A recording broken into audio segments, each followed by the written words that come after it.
भी बिल्कुल मुहाने पर खड़ा हुआ है लोकसभा का। एक नई सरकार चुनी जाने वाली है, तो क्या लग रहा है सरकार के कानों पर जू रेंग रही है? बिल्कुल सरकार तक सारी खबर पहुंच रही है, सारी एजेंसियां पहुंचा रही हैं। हमारी फिर लोकतांत्रिक रूप से जितना हम आपका विरोध कर सकते हैं उतना करेंगे जी। तो क्या अब समाज एकजुट हो चुका है, जो मुहिम इतने सालों से चल रही है एकजुट करने के लिए? देखिए यहाँ कम से कम 40-50 गांव की सरकार राजनीतिक जो है इलेक्शन के लिए एक माहौल है।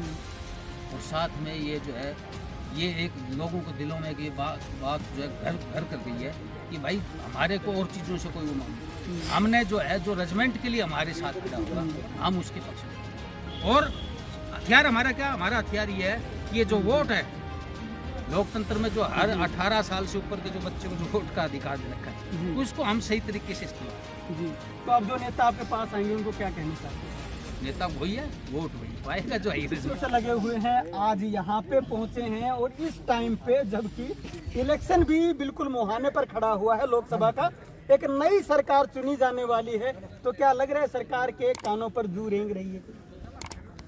बिल्कुल सरकार तक सारी खबर पहुंच रही है, सारी एजेंसियां पहुंचा रही हैं। हमारी जो नुमाइंदगी कर रहे हैं किसी भी लेवल पे, चाहे वो एमएलए हो, चाहे एमपी हो, चाहे मंत्री हो, सबको मालूम है, सब ने सरकार तक ये बात पहुंचाई। और ये काम जो है जब तक नहीं रुकेगा जब तक लक्ष्य हासिल नहीं हो जाएगा। जी।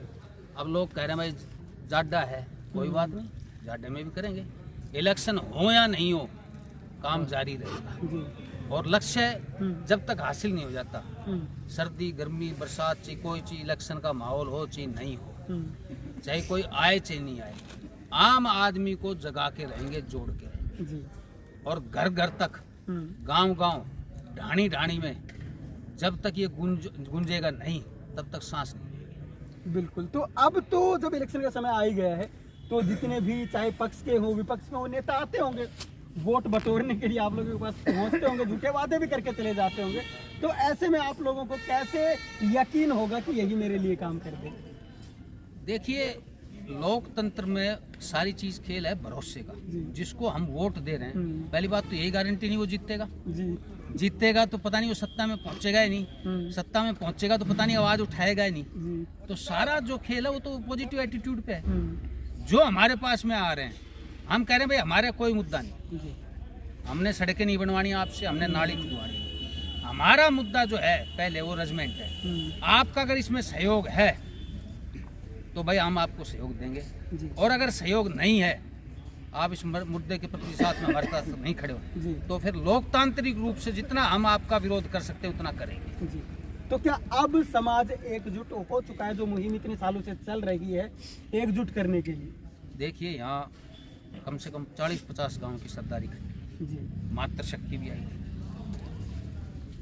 इस गांव में कई धड़े होंगे राजनीतिक रूप से, कोई किसी विचारधारा का होगा, कोई किसी दल का होगा, कोई किसी नेता के साथ। यहाँ राजनीति या नेता मायना ही नहीं हमारे, हमारी विचारधारा सिर्फ रेजिमेंट है। और हम ये राजनीतिक विचारधारा अपने घर छोड़ के सामाजिक विचारधारा जो रेजिमेंट के लिए उसके लिए इकट्ठे होते हैं। तो हम इन चीजों से अब उठ चुका। आम अहीर जो है वो राजनीति को अपने घर में छोड़ के रेजिमेंट के लिए जाजम पे आ जाता है।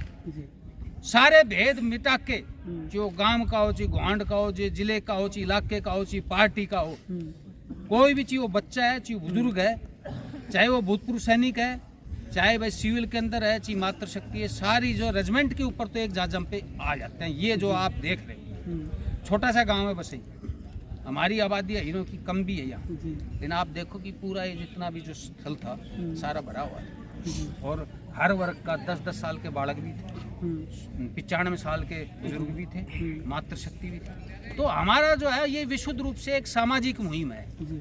और ये जब तक चलेगी, मौसम चाहे राजनीति का हो चाहे राम जी का बनाया, वो हमारे मायना नहीं रखता। लक्ष्य जब तक नहीं हासिल होएगा तब तक ये चलता रहेगा, चले वे तीर चले। तो आपने अभी कहा कि 40 गांव की सरदारी लगभग यहाँ पे पहुंची होगी, तो वो पूरे 40 गांव की सरदारी को मिला के आपने कहा ये सब कुछ भरा हुआ था यहाँ पे जो भी पार्क है ये, तो क्या इनकी तरफ से कोई ऐलान आज होने वाला है जो सरदारी यहाँ पे आई थी उन सब की तरफ?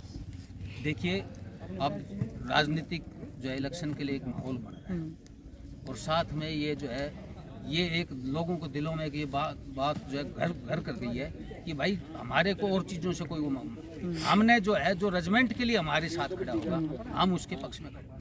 तो अब ये जो है ऊपर तक भी बात जारी, सबको मालूम है कि ये बहुत बड़ा मुद्दा हो गया है। और जन भावना देखो, किसी पार्टी के कार्यकर्ताओं की भावना नहीं है, ये तो आम जो अहीर है जिसको राजनीति से कोई लेना देना नहीं, जो अपनी रोटी अपनी मेहनत से कमा के खा रहा है, ठीक है ना, वो जो है सारी चीज छोड़ के इस मुद्दे पे सुनने भी आता है, सहयोग देने भी आता है और साथ में खड़े होने के लिए भी आता है।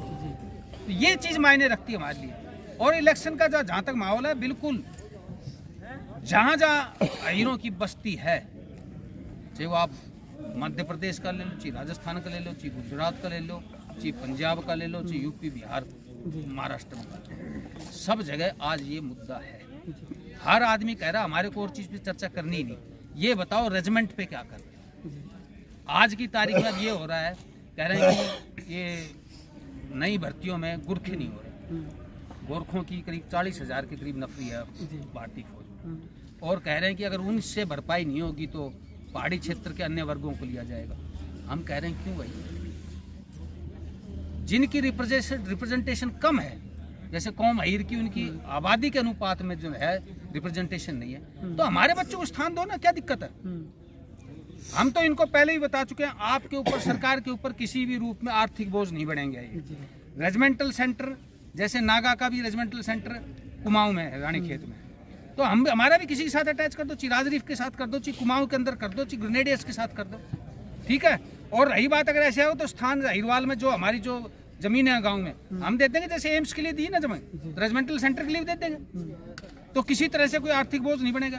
कंधे पे नाम लिखने की बात है, वो भी सरकार से नहीं मांगेंगे, हम अपने पैसे से खरीद के लगा लेंगे। लेकिन हमारे को आज की तारीख में जो हमारे पुरखों ने देश के लिए और धर्म के लिए जितना बलिदान दिया है, त्याग दिया है, जो मर्दानगी रणखेतों में दिखाई है, उसके पारितोषिक के रूप में, उसकी पहचान के रूप में अब कंधा नाम चाहिए।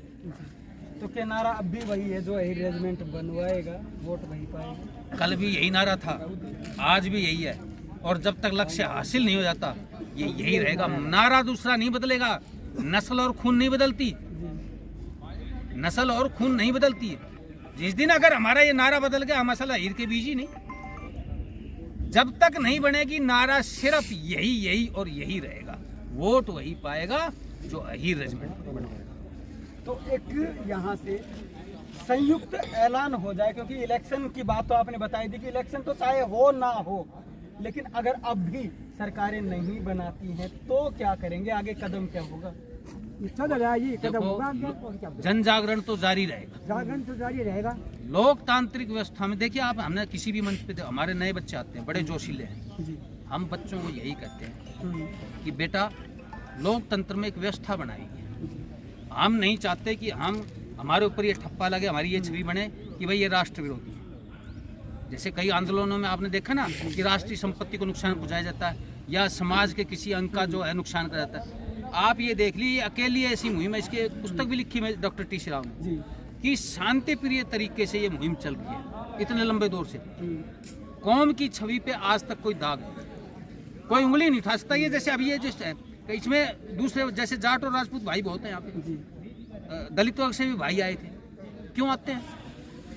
उन्हें मालूम है एक तो मांग इनकी जायज है, ये सच्चे हकदार है। दूसरा उनको ये भी मालूम है कि समाज को या राष्ट्र को या राष्ट्रीय संपत्ति को किसी भी रूप में अहीर कभी नुकसान नहीं पहुंचाएगा। जैसे कई आंदोलनों को आपने देखा वो बड़े उग्र हो गए, तोड़फोड़ बड़ी हुई, राष्ट्रीय संपत्ति को नुकसान पहुंचाया। कई जगह तो ऐसा भी हुआ कि भाई इल्जाम लगे कि भाई समाज के ऊपर भी जो है प्रहार किया गया। लेकिन ये एक ऐसा आंदोलन है जो विशुद्ध रूप से जो है लोकतांत्रिक व्यवस्था के तहत चल रहा है और आगे भी ऐसे ही चलेगा।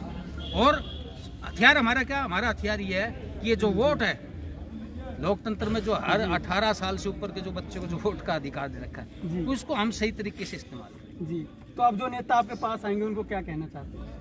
नेता वही है, वोट वही पाएगा जो अरेंजमेंट बनाएगा। हम हर किसी को जो भाई ये नहीं कहेंगे कि भाई तू हमारा फूफा लग रहा है हमारे, हम तो उसको ही फूफा कहेंगे जो रेजिमेंट के लिए खड़ा है हमारे साथ में। तो जो है रेजिमेंट के जो बात करेगा उसकी जय बोल लेंगे, जो रेजिमेंट के साथ नहीं आएगा या खिलाफत करेगा, खिलाफत नहीं करे कोई बात नहीं, लेकिन जो साथ भी नहीं आएगा उसको भाई समाज कभी भी माफ नहीं करेगा। तो ये जो है अब फुफ्फा वही कहलाएगा जो रेजिमेंट बनवाएगा। बहुत बड़ी बात है, बहुत बहुत धन्यवाद। धन्यवाद।